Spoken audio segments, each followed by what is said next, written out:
नमस्कार, मी आहे गौरव देशपांडे। मला आपली हिंदू संस्कृती, परंपरा आणि त्याच्या मागचे महत्त्व जाणून घेण्याची आवड असल्याने माझ्या परिचितांनी व माझ्या मित्रांनी मला हा व्हिडिओ बनवण्यास आग्रह केला। तर आजचा विषय आहे गुढीपाडवा। मी हा विषय ह्याच व्हिडिओत वेगवेगळ्या भागात सादर करतोय, ज्याचं डिस्क्रिप्शन मी खाली दिले, म्हणजे तुम्हाला परत माहिती घ्यायची झाली तर सोपं जावं। चैत्र शुद्ध प्रतिपदा म्हणजे हिंदू नववर्षाचा पहिला दिवस आणि पहिला सण म्हणजेच गुढीपाडवा। हा सण चैत्र महिन्याच्या पहिल्या दिवशी येतो आणि ह्याच दिवसापासून वसंत ऋतू चालू होतो। हा सण मार्च किंवा एप्रिल महिन्यामध्ये येतो। खगोलशास्त्रानुसार तारखेपेक्षा तिथी जास्त अचूक असते आणि म्हणून हा सण दरवर्षी वेगवेगळ्या तारखेला येतो। नॉर्मली आपण नवीन वर्ष 31 डिसेंबरच्या रात्री म्हणजेच 1 जानेवारीला सेलिब्रेट करतो, कारण आपण आपलं डेली रुटीन त्यांच्या कॅलेंडरनुसार फॉलो करतो। पण म्हणून आपण आपले पंचांग, आपला सण, आपली परंपरा विसरलेलो नाही। आपण गुढीपाडवा देखील त्याच उत्साहाने सेलिब्रेट करतो। नवीन वर्ष 1 जानेवारीला का साजरं करतात याला एखादं कारण असेल, पण नवीन वर्ष गुढीपाडव्याला साजरं करतात याला नैसर्गिक, ऐतिहासिक आणि आध्यात्मिक कारणे आहेत। या दिवशी सूर्य विषुववृत्त म्हणजे इक्वेटर आणि रेखावृत्त म्हणजे मेरिडियन यांच्या छेदबिंदू म्हणजे इंटरसेक्शनच्या वर असतो। त्यामुळे दिवस व रात्र समान वेळाची म्हणजे 12-12 तासाची असते। म्हणजेच वसंत ऋतूला सुरुवात होते, झाडांना नवीन पालवी फुटते व झाडं टवटवीत दिसू लागतात। गुढीपाडवा का साजरा करतात याच्या मागे अनेक पौराणिक कथा आहेत। त्यातली सगळ्यात महत्त्वाची आहे रामायणातली। जेव्हा श्रीराम, सीता आणि लक्ष्मण वनवासात होते तेव्हा श्रीरामांनी वाली आणि रावणाचा वध केला। वनवास संपून ते अयोध्येत परतले तो दिवस होता चैत्र शुद्ध प्रतिपदेचा। लोकांनी त्यांचे स्वागत आनंदाने, उत्साहाने केले आणि घरोघरी गुढ्या उभारल्या। दुसरी गोष्ट आहे शालिवाहनाची। या दिवशी शकांनी हुणांवर विजय मिळवला व शालिवाहन शक सुरू झाले।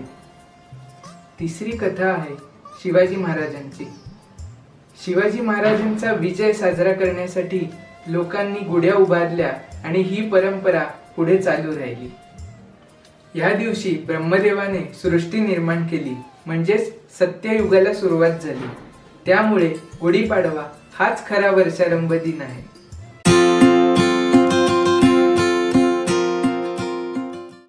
महाराष्ट्रात गुढीपाडवा म्हणून ओळखला जाणारा हा सण दुसऱ्या राज्यात वेगवेगळ्या नावाने ओळखला जातो।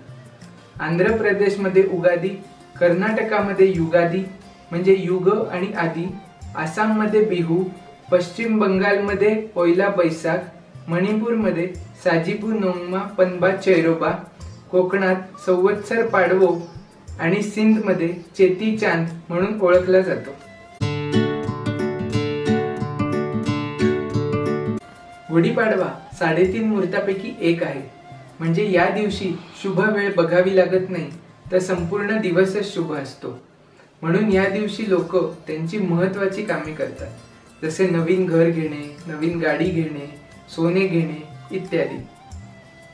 या दिवशी वातावरणात प्रचंड प्रमाणात चैतन्य असते, म्हणजे पॉझिटिव्ह एनर्जी, कॉस्मिक एनर्जी असते। वातावरणातील सूर्याचे तेज व ही पॉझिटिव्ह एनर्जी गुढी मार्फत आपल्या घरात येते, म्हणून गुढी उंच उभारतात।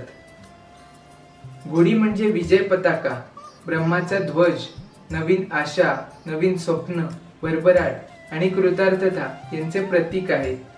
गुढी उभारणे म्हणजे शुभ शकून समजला जातो। या दिवसासाठी घर स्वच्छ करतात, गाडी धुतात आणि त्यांना हार घालतात। अभ्यंग स्नान करून बायका व मुली जरीकाठाची साडी आणि परकर पोलके घालतात। पुरुष शर्ट पॅन्ट किंवा सलवार जब्बा घालतात किंवा सोळे नेसतात। आंब्याच्या पानाचे आणि फुलाचे तोरण दाराला लावतात। दाराबाहेर रांगोळी काढतात। बऱ्याच ठिकाणी चैत्रांगण देखील काढतात। सूर्योदयाबरोबर किंवा सूर्योदयाच्या 5-10 मिनिटात गुढी घराबाहेर किंवा खिडकीत किंवा गच्चीत उजव्या बाजूला उभी केली जाते। हिंदू धर्मात उजवी बाजू शुभ मानतात, म्हणून गुढी उजव्या बाजूला उभी केली जाते। या दिवशी घरात पुरणपोळी, श्रीखंडपुरी किंवा इतर गोड पदार्थ बनवतात व त्याचा नैवेद्य गुढीला आणि देवांना दाखवला जातो। या दिवशी कडुलिंबाची पाने खायची पद्धत आहे। खरं तर रोज खावी, पण निदान नवीन वर्षाच्या पहिल्या दिवशी तरी। याने रोग प्रतिकारक शक्ती वाढते आणि रक्त देखील शुद्ध होते। काही ठिकाणी कडुलिंबाची पाने ओवा, जिरा, मीठ, गूळ आणि चिंच हे घालून चटणी बनवतात। या दिवशी पंचांगाचे पूजन केले जाते व त्यातील संवत्सर फल वाचले जाते। हे घरातल्या सगळ्यांनी ऐकावे, म्हणजे वर्ष चांगले जाते। या दिवशी लोक नवीन कपडे घालून मंदिरात दर्शनासाठी जातात। काही मंदिरात देवांना दागिने घालतात, मोठमोठ्या रांगोळ्या काढतात आणि मिरवणूक देखील काढली जाते। या दिवशी लोक मांसाहार करत नाहीत आणि सार्वजनिक सुट्टी असते। गुढी उभारण्याआधी ती जागा स्वच्छ करून तिथे स्वस्तिक काढले जाते। एक काठी घेऊन ती स्वच्छ करून त्यावर जरी काठाचे वस्त्र, आंब्याची पाने, कडुलिंबाची पाने, बत्ताशाची माळ व फुलांची माळ बांधली जाते। तांब्याचा किंवा चांदीचा कलश त्यावर उलटा ठेवला जातो। कलशावर स्वस्तिक काढले जाते व गुढी पुढे रांगोळी काढली जाते। गुढीला हळदी कुंकू आणि फुलं वाहून तिची पूजा केली जाते व सुख, शांती आणि समृद्धीची प्रार्थना केली जाते। गुढी उभारताना ब्रह्मांडातील शिवशक्तीच्या लहरींना आवाहन करून गुढीची सविस्तर स्थापना केली जाते। त्यामुळे गुढीच्या टोकावर असलेल्या सर्व घटकांना देवत्व प्राप्त होते। गुढीला आंब्याची आणि कडुलिंबाची पाने लावतात, कारण त्यांच्यात ईश्वरी तत्व खेचून घ्यायची क्षमता अधिक असते। ह्या शक्ती सूर्योदयाच्या वेळी अधिक प्रबल असतात आणि म्हणून गुढी लवकर उभी करावी व त्याच भावनेने सूर्यास्ताआधी खाली उतरवावी। सूर्यास्तानंतर वाईट शक्ती कार्यरत असतात, म्हणून गुढी सूर्यास्ताआधी खाली उतरवावी।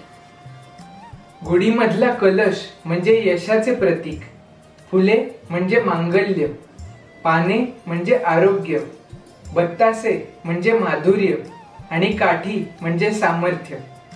गुढीपाडव्यापासून राम नवरात्राला सुरुवात होते, त्यामुळे माझा पुढचा व्हिडिओ असेल रामनवमी बद्दल। तूर्त आपणा सर्वांना नवीन वर्षाच्या हार्दिक शुभेच्छा। आपल्याला हे वर्ष आनंदाचं जावो।